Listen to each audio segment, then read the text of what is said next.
Hi guys, it's Erickson here. As you can see, I have not yet created an intro for this channel, so that's how we're starting. Today, I thought I would give you my first movie review. Oh my gosh, so exciting. We were talking about Ready Player One, which opened last night. I'm sure a lot of you from our gaming channel are pretty excited for that movie. I saw the movie last night and I wanted to share my thoughts and my review of it with you guys, and I'll give it a rating at the end. The review format may change in the future, but just for today, I'm going to be breaking it down between the overall entertainment, the script, the acting, the visuals, and then my overall thoughts before I rate it. I feel like there's a part I'm missing, but I'll remember it for the next one. So I'm gonna try not to spoil anything. I'm gonna keep it very vague, but if I do say anything spoilery, I will put this, whatever this is, right here on the screen. So if you see that on the screen, I'll give you a warning before I talk spoilers, and you can mute it or skip ahead, and then once it's gone, you can come back. Does that sound okay? So Ready Player One. If you are not familiar with Ready Player One, IMDb describes it, or IMDb's synopsis is, when the creator of a virtual reality world called the Oasis dies, he releases a video in which he challenges all Oasis users to find his Easter egg, which will give the finder his fortune. That's pretty much the vague summary. The film follows a young man named Wade Watts who lives in the Stacks, which is kind of this poorer area in future Columbus, Ohio, and he of course gets wrapped up in the adventure of finding the keys to the Easter egg, and then of course things get more serious when a bigger company gets involved, and then a girl comes along, and then friends, and yada yada yada yada. So let's start with the overall entertainment value. This movie was very entertaining. If you see the trailers, it is obviously massive. First of all, it's directed by Steven Spielberg, and everybody knows who Steven Spielberg is. He's one of the greatest directors of our time. So whether the movie's crap or not, audiences are gonna flock to the theater, and everyone's always got high expectations. And I think that, yeah, the movie was definitely very entertaining. They had all their own Easter eggs for all these video games, these older movies from the 80s. I mean, Wade Watts drives a DeLorean from Back to the Future, and they use the Back to the Future themes in certain scenes, and it's all very nostalgic and all really fun to watch. I know video game fans in particular will enjoy it because they're basically in a video game 2/3 of the movie. The movie never really lags, you know, it keeps going. I think that plays into some of its faults as well, but if you're just looking for entertainment and excitement, this movie delivers. Particularly, and this isn't really a spoiler because you see it in the trailer, but there's this race scene toward the beginning, and it's all CGI, so I don't want to say it was shot really well, but it's really cool. And just because of how chaotic it is, and you know they're in a video game, so nobody's actually gonna die, so it's really fun to watch everybody ramming into each other, and just the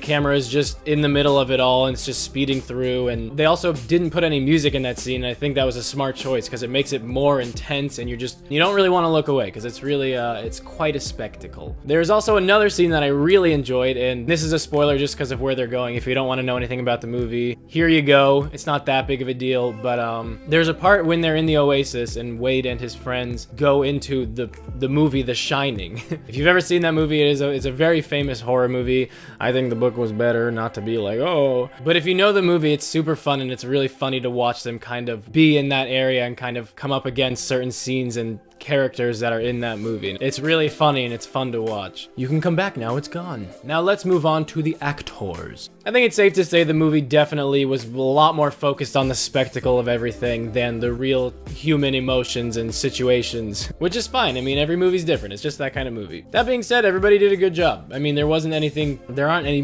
huge issues there, but Wade Watts was kind of a boring character. I don't know, maybe that's just me personally. I thought when he was in the Oasis, all he had to do was supply the voice, and the voice fit fine. For the main character, it was good. He was just very ordinary, I guess, and maybe that's the script's fault for not giving him much to do. I haven't seen Sheridan in much else except for, I think, X-Men Apocalypse, which was...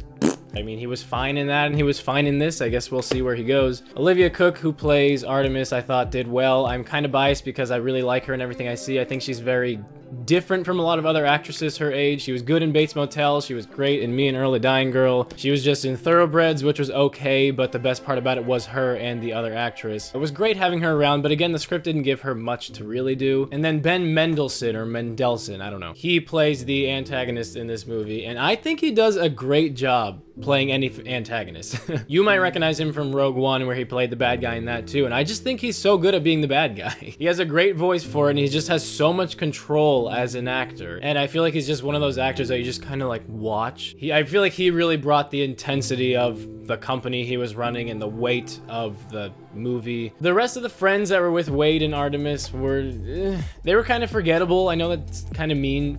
I mean, it wasn't entirely the actor's fault. I feel like they were fine. Again, they weren't super memorable. Maybe that's the script's fault again for not really doing much with them. Again, just like Wade, I feel like once everybody was in the Oasis, they got more interesting just because we saw a lot more of them on that side than on the outside, I guess. A lot of the scenes that they were involved in were kind of, excuse me, were kind of cheesy, but I guess we'll move on into that in the next one. So why don't we do that now? Now we're going to talk about the script. It hit every, you know, beat that it was supposed to. Everything you expected, you know, things start out, oh, nice and cheery, and then, ooh, something cool happens, and oh, something serious happens to kind of give Wade a reason to fight and stand up, and then, oh, it's all resolved in the end. It worked through those beats pretty smoothly, but I feel like some of the dialogue was kind of questionable.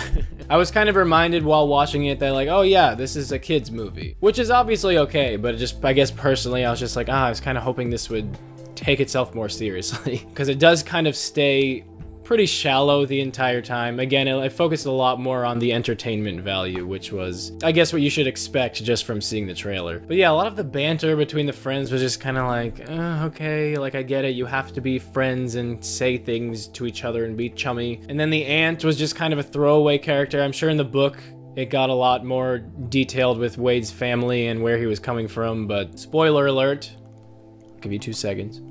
Wade's aunt she dies. She's killed by the IOI, the company that Ben Mendelsohn's character runs. And as viewers, you don't really care that much because she doesn't really offer the movie anything. She's just kind of there to give Wade, again, a reason to take things more seriously, make IOI look more threatening, and give more weight to the story. Also, spoiler alert, kind of, except it's super expected, the love story. Wade and Artemis falling in love and blah, blah, blah. It was super forced. It was not believable at all. It's like they only fell in love because the script told them to. And you think, oh, well, yeah, that's obvious. Everybody has to follow the script. But I mean, you didn't have enough time to get to know the characters. They didn't even have enough time to get to know each other. It's like they met in like 2 or 3 scenes and then he was telling her he loved her. And at first she's like, no, you only think you love me because you met me in this game. And I was like, oh, okay, yeah, that makes sense. I hope they go along with that. But then in the next scene, they're both in love with each other and they meet each other in real life and it's perfect. And I was like, that's really bleh. I feel like if they had saved more of that stuff for the end, it would have been more believable, but it just happened so fast and I was just like, that's not realistic. Now let's talk about some plot holes in the script. Spoiler alert, again, in the climactic battle at the end, the bad guy's in this big mecha Godzilla suit fighting Wade and his friends. In the Oasis, when you die, you lose all your coins, you lose all the stuff you gained, and you just have to start over. But the bad guy is blown up by Artemis in his suit, so he obviously died. But then he comes back conveniently when Wade is at the end of the battle playing the adventure game to try to find the last key. And it only happens so that there could be more issues and more like, oh no, he's not gonna get it. Is he gonna get the key? Oh no, of course he does. But when you put so much emphasis on like, oh my gosh, if you die, you know, like you're dead. You have to start all over again. The bad guy comes back fine. He just comes back when he needs to give Wade more trouble. And then another big plot hole, which really bothered me, was when Wade and Artemis are escaping IOI in the real world, when they're in the rebellion's hideout or whatever it is. Artemis tells Wade to escape and then she messages the others where Wade is so they can come find him. But Wade and Artemis conveniently live in Columbus, Ohio, kind of far apart but not really, but any of the other players online could live anywhere around the world. So Wade's friends from online that he's never met yet until this point could be anywhere. And then 2 minutes after Artemis messages them, they're all 3 of his other friends from the Oasis are in a van waiting for him, like to pick him up.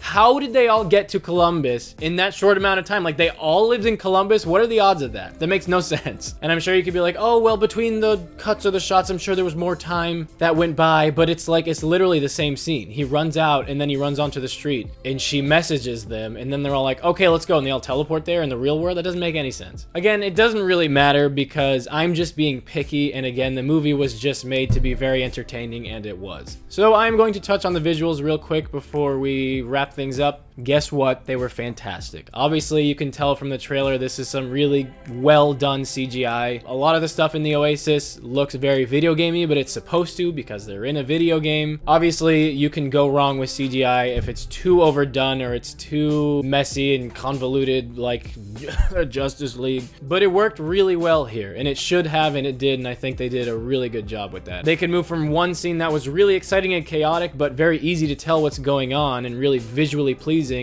to a scene where they kind of just let you soak in all the juiciness of the Oasis, and it's really pretty, for lack of a better word. So, in conclusion, I did really like this movie. It was visually stimulating. It was very exciting to watch. There was never really a dull moment. You always wanted to know what was going to happen next. The settings were really interesting. The Oasis was really interesting. But I do think it lacked as far as the script is involved. And it was hard to kind of get attached to any of the characters because everything was just moving so fast. In TV, you can learn who these people are and you can really get to know them and enjoy them. And in movies, that's obviously a lot harder to do. And I think this movie in particular is one of those movies where you just never really fall in love with the characters. But again, was it meant to be that kind of movie, or was it just meant to be overall very entertaining? So with that, I give this movie a 7 out of 10. If you're into action, adventure, or you miss the 80s, or you're a video game fan, or you like sci-fi, you like fantasy, you're gonna enjoy this movie. It is a good movie. But if you like your characters treated with care and consistency, and realistic dialogue, and realistically flowing situations, you might find some issues. With that, thank you guys for listening in. I hope my first review went well. Oh my gosh. Let me know your thoughts. Let me know if you think I'm being stupid or if you think I'm being reasonable. I would love to talk with you guys in the comments. As you know, Erickson Cinematics is just starting up, so please tell your friends, tell anyone you know who's into movies, tell anyone you know who wants to go see Ready Player One, and share this review with them.